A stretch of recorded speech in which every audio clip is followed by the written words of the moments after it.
ഇടയ്ക്ക് മറ്റേ ഇതുണ്ടായിരുന്നോ, sugar check ചെയ്യുന്നല്ലായിരുന്നു നമ്മൾ നേരത്തെ? നമ്മുടെ അതിൻ്റെ ഇതെടുത്തിട്ടുണ്ടോ? അല്ലേ മറ്റേ സുഖമുണ്ടോ? പത്തനംതിട്ട അടൂർ പള്ളിക്കൽ പഞ്ചായത്തിലെ 10ാം വാർഡിലെ സ്ഥാനാർത്ഥി ശൈലേഷ് ആണുള്ളത്. സ്ഥാനാർത്ഥി തിരക്കിലാണ്, പക്ഷേ രാഷ്ട്രീയ തിരക്കിലല്ല. തെരഞ്ഞെടുപ്പ് പ്രചരണത്തിന് ഇനിയും അവസാനിക്കാൻ മണിക്കൂറുകൾ മാത്രമേ ഉള്ളൂ, ദിവസങ്ങൾ മാത്രമേ ഉള്ളൂ. പക്ഷേ സ്ഥാനാർത്ഥി ഇപ്പോൾ ഏർപ്പെട്ടിരിക്കുന്നത് അദ്ദേഹം ദിവസേന അല്ലെങ്കിൽ അദ്ദേഹത്തിൻ്റെ രാഷ്ട്രീയ പ്രവർത്തനത്തിൻ്റെ ഭാഗം കൂടിയായിരിക്കുന്ന ജീവകാരുണ്യ പ്രവർത്തന മേഖലയിൽ തന്നെയാണ്. ഈ പെയിൻ ആൻഡ് പാലിയേറ്റീവ് കെയറിൻ്റെ ഭാഗമായിട്ടുള്ള ഭവന സന്ദർശനമാണ് അല്ലേ? അതെ അതെ, അത് എനിക്കിപ്പം 6 വാർഡിൻ്റെ ചുമതലയുണ്ട് മറ്റേ പെരിങ്ങാട് വടക്ക് മേഖലയിൽ. അതിനകത്തിൽ ഇപ്പം ഈ പറയുന്ന ദിവസങ്ങളിൽ ഈ ഒരു 9ാം വാർഡിലാണ് അതിൻ്റെ നമുക്ക് ചുമതലയുള്ളത്. അത് ദിവസങ്ങളെന്ന് വെച്ചാൽ നമുക്ക് ഈ അടൂരിൽ നിന്ന് വരുന്ന മറ്റേ പാലിയേറ്റിൻ്റെ ഏരിയ കമ്മിറ്റിയിൽ നിന്ന് വരുന്ന ലിസ്റ്റ് അനുസരിച്ചിട്ടാണ് നമ്മളത് കൂടുതൽ അത് ചെയ്യുന്നത്. ഇപ്പോൾ എന്ന് പറഞ്ഞാൽ നമുക്കിപ്പം ഈ വരുന്ന 5-6 തീയതികളിലാണ് ഈ ഭാഗങ്ങളിൽ നമ്മൾ കൂടുതൽ കയറുന്നത്.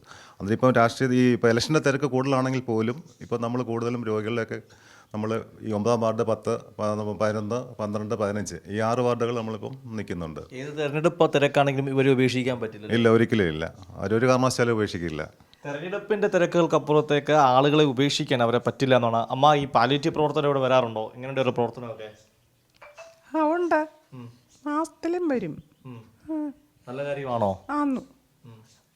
ഇത്തരം പ്രവർത്തനമൊക്കെ സഹായമാണോ? ആന്നു, നല്ല സഹായമാണ്.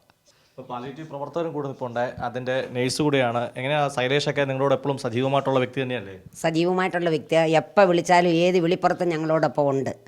അത് ഏത് സമയത്തും ഏത് രാത്രിയിലായാലും ഞങ്ങൾക്ക് ഒരു രോഗിക്ക് വയ്യാന്ന് പറഞ്ഞാൽ ആ സമയം തന്നെ എത്തുകയും ചെയ്യും. വേണ്ട നിർദ്ദേശങ്ങൾ തരുകയും ഹോസ്പിറ്റലിൽ കൊണ്ടുപോകേണ്ടതെന്ന് അവിടെ കൊണ്ടുപോവുകയും വേണ്ടുന്ന എല്ലാ കാര്യങ്ങളും ഞങ്ങളോടൊപ്പം ഈ 6 വാർഡിലും ഏത് നേരത്തും ഉണ്ട്.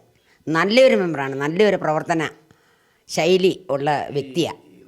നല്ല മതിപ്പുള്ള ഒരു വ്യക്തിയാണ് ഞങ്ങളുടെ ഇപ്പോഴത്തെ സ്ഥാനാർത്ഥിയായിട്ട് പ്രവർത്തിക്കുന്ന വ്യക്തി. ഞങ്ങളുടെ പാലിയേറ്റീവിൻ്റെ നല്ലൊരു പ്രവർത്തകനാണ്. അതാണ് നല്ല രാഷ്ട്രീയ പ്രവർത്തനം, നല്ല പാലിയേറ്റീവ് പ്രവർത്തനമാണ് കൂടെ ഒപ്പം ഈ വോളണ്ടിയറായിട്ട് എത്തുന്ന അമ്മ പറയുന്നത്, അല്ലെങ്കിൽ നേഴ്സ് പറയുന്നത്.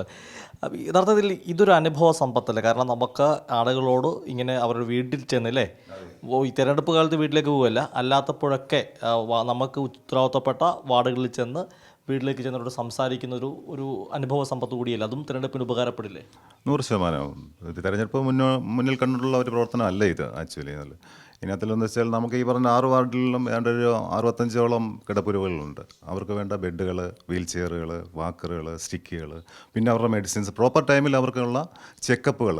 അതിനകത്തിൽ നമുക്ക് ഡോക്ടേഴ്സിന് അവൈലബിലിറ്റി ഉണ്ട്. ആവശ്യമുള്ള രോഗികൾക്ക് ഡോക്ടേഴ്സിനെ എത്തിക്കുന്നുണ്ട്. അങ്ങനെ എല്ലാ രീതിയിലും. പിന്നെ അതല്ലാതെ തന്നെ എൻ്റെ ആയിട്ടുള്ള ഒരു പ്രത്യേക ഒരു പാലിയേറ്റീവ് എൻ്റെ ഒരു 10 വർഷം കൊണ്ട് ഞാൻ ചെയ്യുന്നുണ്ട്. അത് അതിന് പ്രത്യേകമായിട്ടുള്ള ഇപ്പോൾ ഇലക്ഷൻ്റെ ആയിട്ടുള്ള ഒരു ഇതല്ല ഞാൻ പറയുന്നെങ്കിൽ പോലും എല്ലാവർക്കും അറിയാവുന്നതാണ് പല രീതിയിൽ. അത് എൻ്റെ ഒരു ബിസിനസ്സിൻ്റെ ഒരു 70% ഞാൻ എൻ്റെ സ്വന്തം ഒരു രീതിയിൽ പാലിയേറ്റീവിന് വേണ്ടി ചിലവാക്കുന്നതാണ്. അത് ഇവിടെയുള്ളവർക്ക് എല്ലാവർക്കും നല്ലപോലെ വ്യക്തമാണത്. അതാണ് ഒരു കാര്യം. മറ്റൊരു രസം എന്ന് പറയുന്നത്, ഇപ്പം ശൈലേഷും നമ്മളുള്ളത് ഈ തിരഞ്ഞെടുപ്പ് നടക്കുന്ന ശൈലേഷ് മത്സരിക്കുന്ന വാർഡിലല്ല, മറ്റൊരു വാർഡിലെ ചുമതലപ്പെട്ട അദ്ദേഹത്തിൻ്റെ ഉത്തരവാദിത്വം നിറവേറ്റാൻ വേണ്ടി എത്തിയിരിക്കുകയാണ്. ഏതായാലും ഈ പാലിയേറ്റീവ് പ്രവർത്തനവും രാഷ്ട്രീയമൊക്കെ ഒരുമിച്ച് കൊണ്ടുപോകുന്നത് തീർച്ചയായിട്ടും മാതൃകയാണ്. എന്തായാലും ശൈലേഷിനും വിജയാശംസകൾ ഞങ്ങൾ നേരുകയാണ്. കൈരളി ന്യൂസ് ക്യാമറമാൻ അഖിലേഷ് കൊടുമ്പണ്ടൊപ്പം സുജിറ്റി ബാബു, കൈരളി ന്യൂസ്, പത്തനംതിട്ട.